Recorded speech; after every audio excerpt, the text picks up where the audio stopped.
While global markets face turbulence, Dubai continues to thrive, breaking records and drawing in investors from around the world. In fact, the Dubai real estate market saw a record-breaking 246 billion dirhams in sales in just the first half of 2025. Hello everyone, I'm Seema Balwani from Experience Realty, and having lived in Dubai for over 40 years, I'm not just a real estate consultant. I consider myself as a brand ambassador of Dubai and an advisor with over a decade's experience in financial analysis and planning. In today's video, I intend to simply analyze the performance of the real estate market in the first half of 2025 and structure it so it's easy for you to understand. I will also share straight talk on the potential risks here as your industry expert. We will look at what the second half of the year looks like, and for those of you who are interested to know my opinion on where to invest, I will share my recommendations as well. So let's get started. In the first half of this year, 2025, Dubai real estate did a record-breaking 85,669 transactions worth 246 billion dirhams in value. That's a plus 27% versus same period year ago. Dubai has been growing in double digits for 4 consecutive years. Now, of this 246 billion dirhams in value in the first half of this year, apartments grew at plus 10%, townhouses at plus 53%, and villas at plus 37%. Now, even when you look at the volume growth, we see the same trend where townhouses are growing fastest, followed by villas and then apartments. Let's go one step deeper here by looking into the split of sales between apartments, townhouses, and villas. In the first half, 30% of the sales value came from villas, 17% from townhouses, and 53% from apartments. If you now look at off-plan versus resale, half one of 2024 saw a 50-50 split. This means that 50% of the sales value came from resale and 50% from off-plan. In 2025, this split is 54-46. It means 54% of the sales were from resale and 46% from off-plan so far. When you zoom into villas, which make up 30% of the sales value, we see that in half one, 94% of the villa sales were in the ready segment versus only 6% in off-plan. Two main reasons for this is that, one, developing villa communities is not everyone's cup of tea.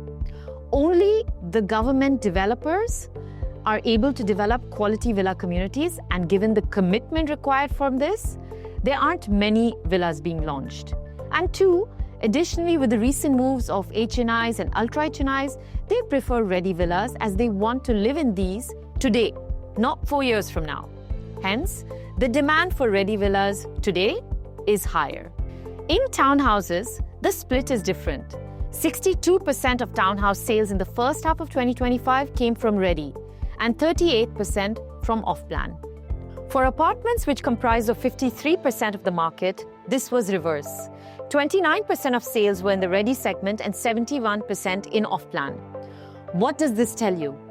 Given the global interest in Dubai from investors and influx of end users, the attractive price points and payment plans offered by developers, the Dubai market continues to strive in this segment. We've covered the split between off-plan and resale, apartments, townhouses, and villas. But another angle that's important to look at is the growth of homes sold in each price segment. For this, we will look at the growth in the number of transactions in each segment. The fastest growing segment was the plus 10 million dirham segment. It grew at 151 index versus year ago. And key to note here that it has grown 20x since 2020, signaling the attractiveness of this segment and buyer interest. In half one of 2025, only 20% of transactions in this price bracket were from off-plan, while 80% were in the secondary market or the resale market. Now, moving to the 3 to 5 million dirham segment, this segment grew at an index of 128 versus same period year ago. The second fastest growing segment in the market, and it accounted for 15% of total transactions. While it grew rapidly, it represents a smaller portion of the total market compared to the 1 to 3 million dirham segment. However, it has significant growth potential, showing that middle to upper middle class buyers are becoming more attractive in this high-end market. This also shows that people are going for premium properties without getting into the ultra-luxury space. Now, the largest segment is the 1 million to 3 million dirham segment, which comprises of 50% of transactions in the first half. This grew at an index of 116 versus year ago. With half of all transactions occurring in this segment, it's clear that properties in the 1 to 3 million dirhams price range remain the most popular and are generally considered a safe investment. It suggests that buyers are prioritizing affordability while still seeking properties with premium features. Here, off-plan contributed to 67% of transactions, while resale contributed to 33%. Now, the last few times I made a video, I got feedback from my clients to share a summary of my points so that they don't have to take too many notes. So this one is for you. Here is a summary table showing what I have just covered so far. Now let's see how all of this is impacting the price per square foot. Half 1 2025 saw a price per square foot of 1,780 dirhams per square foot versus 1,717 dirhams per square foot in half 1 of 2024. This is a growth of 4%, and a 4% increase is relatively modest, and it suggests few things according to my analysis. One, that the market is continuing to stabilize after the sharp rises seen in the previous years. And this aligns with broader market maturity, where property prices are growing steadily but without dramatic spikes. Two, it indicates that buyers are still willing to pay a premium for well-located, high-quality properties. While luxury and high-end properties like those in the 10 million plus and the 3 to 5 million dirhams price ranges make up a smaller portion of the market, they are clearly driving up prices in these areas. And three, part of the increase in the price per square foot could also be attributed to the rising cost of constructions, materials and labor, which developers are likely passing on to buyers. The ongoing demand for new developments in prime location would naturally lead to a higher price per square foot as costs increase. Despite this, I'm sure you're aware that at $485 per square foot in the first half, Dubai is still affordable compared to other global stalwarts. While Dubai's real estate market presents significant opportunities, it's crucial to approach investments with a clear understanding of the risks involved. By staying informed and aligning your investment strategy with long-term trends, you can mitigate these risks and make more informed decisions. Now, Dubai, while relatively insulated from some regional risks, is still located in a geopolitically volatile region. Conflicts, tensions, or sanctions in neighboring countries can have an indirect effect on Dubai's property market, particularly in terms of investor sentiment. This recent conflict between Iran and Israel have definitely made new investors slightly cautious. But at the same time, you have the exclusive Jumeirah Emirates Towers getting sold out within minutes during the same period. In the short term, one can be cautious, but those looking at the long run are still investing, provided the deal makes financial sense. Now, another key risk everyone is talking about is the recent Fitch ratings. While the forecast suggests a potential 15% correction in the second half, experts disagree. Let's explore both sides. I will share with you the demand and supply data in detail in the latter half of the video, and you can make your own decision on this. Lastly, interest rates. Dubai real estate is sensitive to interest rate fluctuations, particularly for investors who use financing. If the interest rates globally or locally go up, borrowing costs will increase, which could negatively affect your returns and property values. Having said that, key to note that as of June 2025, 80% of transactions in Dubai are on cash and only 20% are on mortgage, which one can say is driven by off-plan dominance, but off-plan comprised of only 50% of the transactions. In my view, it's a factor to watch, but it's not a factor to put off your investment into this promising market. Let's now look at what's driving so much focus on Dubai from the investors. Rental yields. Average combined long-term rental yields for the first half of the year for all contract renewals and new contracts are at 6.93%, apartments at 7.33%, and villas and townhouses at 5.02%. New rental contracts are averaging at 7.35%. Now, one may ask, why is apartment ROI higher than townhouses and villas? Key reasons are the higher upfront cost for villas reduce yield as a percent of price. 2, the tenant pool for villas are typically families and they are long-term tenants and less frequent rental adjustments, which can result in lower yields versus apartments where rents may increase more regularly due to tenant turnover. 3, there is a higher demand for rentable units in urban areas such as downtown, Marina, Business Bay, and JVC, to name a few, due to their proximity to city centers and accessible locations.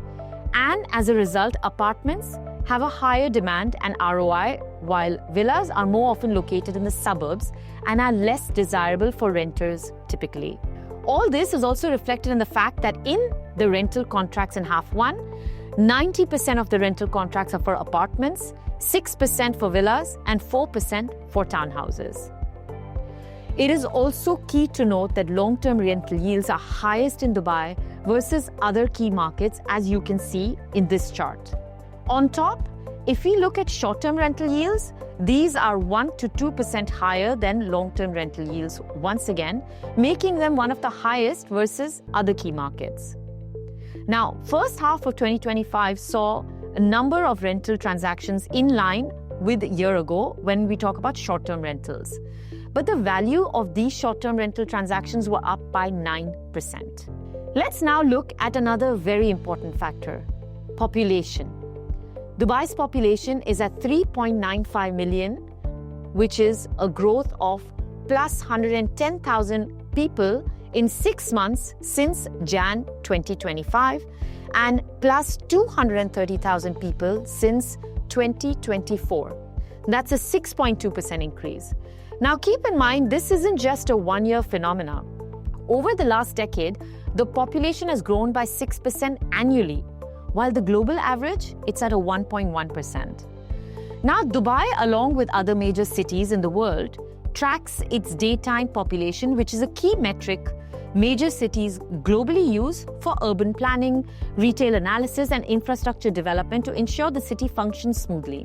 It is a combination of the residents and visitors in the city at any given point of time. Dubai's daytime population as of June 2025 is at 5.21 million. The 3.95 million residents plus the 1.26 million daily commuters. And this number is expected to reach 8 million by 2040. That is a growth of 50%. Now, this is also driven by visa reforms, where the country has made it very simple for investors, business owners, entrepreneurs, and professionals to secure residency in the emirate. As we know, Dubai's population growth is not just about residents. It's also about the constant influx of visitors, and here's how that's affecting the demand for real estate. So let's look at tourism numbers, travel and hotel occupancy in the first half of 2025. Dubai welcomed 7.15 million visitors in the first 4 months of the year. If I assume no growth in May and June versus 2024, which we all know is conservative, then we are still seeing an increase of 7% versus year ago. So we are well on track to achieve the target of 23 million visitors in 2025. What caught my attention during my research is that Dubai is now the first certified autism destination in the Eastern Hemisphere. And I say this with so much pride for my city. Zooming into the travel numbers, Dubai welcomed 48.6 million passengers in the first half of 2025, marking a 6.4% increase compared to the same period in 2024 and well within reach of its expectation to handle 96 million passengers this year. All of this is impacting the hotel occupancy rates as well positively, where we are now at 80% occupancy across both summer and winter months as per DTCM. With more than 150,000 hotel rooms available, Contrary to belief, where most people expect Dubai to be empty in the summer, the city continues to thrive year-round, driven not only by leisure travelers, but also by a robust calendar of corporate and MICE events, which are meetings, incentives, conferences, and exhibitions, during the traditionally slower summer months. Now, we've seen Dubai's population growth play a significant role in shaping the real estate landscape. But it's not just the population driving the economy. There's a bigger picture when we look at the economic growth of the city itself. Because a growing economy means more business activity, more employment, more income, and ultimately more power to spend. UAE GDP grew 4% in 2024 to $484 billion and is forecast to grow 5.1% in 2025, boosted mainly by the non-oil sector, as per the UAE Minister of Economy, His Excellency Abdullah bin Toq Al Mari. And as per World Bank, it expects UAE to grow 4.6%, further supporting the optimistic outlook for this country. Additionally, as per this article issued in June 2025, UAE will hit its 4 trillion non-oil foreign trade by 2027, which is 4 years ahead of its target. With UAE's GDP growing at 4% in 2024 and expected to continue its momentum into 2025, the real estate market remains well positioned for sustainable growth. As the economy diversifies and strengthens, we can expect the property sector to continue benefiting from this, attracting both local and international investors. Now, when you're looking at the performance of the city, it's also important to understand what the government is spending on. Let's look at the government's expenditure this year based on the press release from the ruler's office. The Dubai government has approved a 3-year budget cycle for 2025 to 2027, which is the largest in the Emirates' history, totaling dirhams 272 billion. That's approximately $74 billion. And for 2025, the estimated expenditures are 86.26 billion dirhams, and 46% of this will be spent on infrastructure. That's a 9% increase in government spending compared to the previous year. 30% will be spent on social development like health, education, scientific research, and housing. 18% will be spent on safety, security, and the justice sector. 6% will be spent on government excellence and public sector enhancement. Now, for education, it's key to look at academic years, and what we saw in 24-25 academic year, that there was a 6% increase in student enrollment at private schools. Dubai has an aim to open 100 new schools by 2033, which is an average of 12 schools per academic year. And we are well within reach for that number, as 10 new schools have opened for this academic year, with confirmation of 6 new schools for the next academic year. We also saw 4 key universities opening their campus in 2025. Let's look at the supply of residential units in the first half of 2025.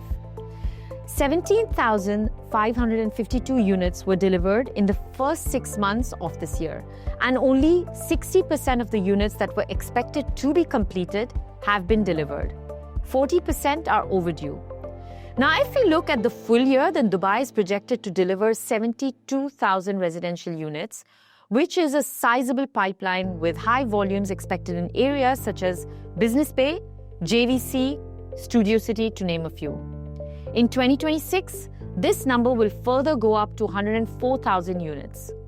While Dubai on average has historically delivered only 35,000 units per year, this number can seem very high. However, the demand is what is key to achieve here. If demand fails to scale in parallel, the market could face pricing pressure, yield compression, and longer absorption cycles, especially in oversupplied communities. So population and tourism numbers are key to achieve for Dubai. And we've talked about these earlier in the video. Now, before we wrap up this video, I want to shed light on what were the top performing areas in half 1 of 2025. What were the key projects that were launched in the first half of this year, and what to look out for in the second half of this year. In terms of number of transactions, the top 3 areas in overall sales were JVC, followed by Business Bay and Dubai Hills Estates, mainly driven by apartments.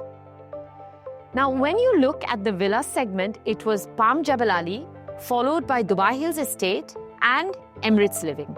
In the first half of 2025, Miras, Nakheel and Dubai Holdings had key launches, namely Asora Bay, which were ultra-luxury residences on the iconic Jumeirah shoreline, Acres' final phase of 3 to 7 bedroom villas, Bay Grove residences, which were 1 to 3 bedroom apartments in Dubai Islands, Atlas Towers in D3, and most recently in June, the exclusive Jumeirah Emirates Towers residences in DIFC. If you look at MR, they had the launch of a new master community called Grand Polo, which saw the launch of 3 to 5 bedroom standalone villas, Townhouses in MR South, ultra-premium branded villas, Palace Ostra at the esteemed Oasis project, 4-bedroom semi-detached villas in Rivera at the Valley. If you look at Wasl Group, they created a lot of interest in their Phase 2 in Jumeirah Golf Estate by launching a new master plan with the sale of villas and townhouses. Damac, on the other hand, launched the very popular Chelsea residences, which were apartments in Maritime City, and Safa Gate on Sheikh Zayed Road. Beyond Group launched their master plan city with the launch of premium residences in Dubai Maritime City. A new key developer that created a lot of interest was Bain by Aura's beachfront development near the Gantoot area after Palm Jebel Ali. Dubai obviously saw many more launches, but I've highlighted only the top few developers in Dubai and their projects, along with some promising newcomers to keep you all abreast. So what's coming in the second half of the year? These are the projects to look out for. In the luxury segment, one should look out for launches in Palm Jebel Ali and MR's Oasis.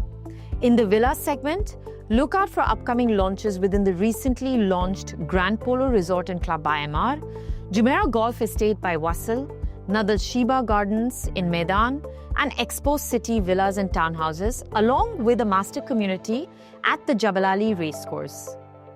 In the waterfront segment, consider looking at Beyond's development on the waterfront, Nakheel's Dubai Island and Damac's Chelsea residences. Within the apartment segment, consider City Walk by Miras, the Dubai Design District, Emar's Dubai Creek Harbour, and Dubai Hills Estate. Now, these projects have made it to my list, but it doesn't mean these are the only ones. Watch the market, reach out to your consultant, and do your own research. With such a strong start to 2025, Dubai's real estate market is poised for continued sustainable growth. There are certain areas, segments, and locations that will continue to perform. If you're looking to invest or need expert advice, feel free to reach out to me on the number below. I'm Seema Balwani from Experience Realty, signing off.